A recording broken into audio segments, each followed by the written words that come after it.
ಅಸ್ಸಲಾಮು ಅಲೈಕುಂ. ರಮಲಾನ್ ಮುಗಿದಿದೆ, ಆದರೆ ರಮಲಾನಿನ ಸಾತ್ವಿಕತೆ ಮುಗಿಯಬಾರದು.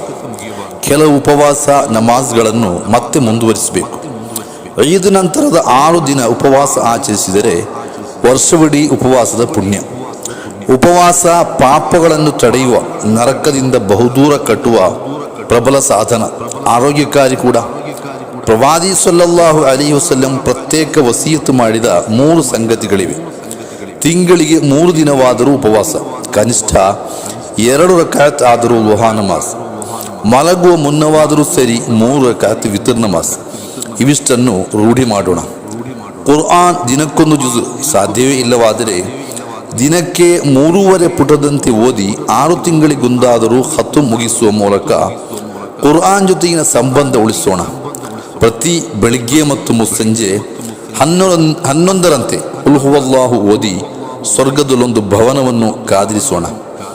5 ಹೊತ್ತಿನ ಅಜಾನ್ ನಂತರ, ನಮಾಜ್ ನಂತರ ಮತ್ತು ರಾತ್ರಿ ಮಲಗುವ ಮುನ್ನ ಆಯತುಲ್ ಕುರ್ಸಿ ಪಠಿಸುವ ಮೂಲಕ ನರಕ ಮೋಚನೆ ಖಚಿತಪಡಿಸಿಕೊಳ್ಳೋಣ. ಪ್ರತಿದಿನ ಕನಿಷ್ಠ 100 ಅಸ್ತಗ್ಫಿರುಲ್ಲಾಹ್, 100 ಲಾ ಇಲಾಹ ಇಲ್ಲಲ್ಲಾಹ್, 100 ಸ್ವಲಾತ್ ಹೇಳೋಣ. ಪುರುಷರು ಶುಕ್ರವಾರ ಜುಮಾಕ್ಕಾದರೂ ಸಂಪೂರ್ಣ ಬಿಳಿ ವಸ್ತ್ರ ಧರಿಸಿ ಸುಗಂಧ ಹಚ್ಚಿ ಹೋಗುವ ಮೂಲಕ ಬಿಳಿ ದಿರಿಸಿನಲ್ಲಿ ಸೆಂಟು ಹಚ್ಚಿಕೊಂಡೊಯ್ಯುವ ಅಂತಿಮ ಯಾತ್ರೆಗೆ ಸಜ್ಜಾಗೋಣ.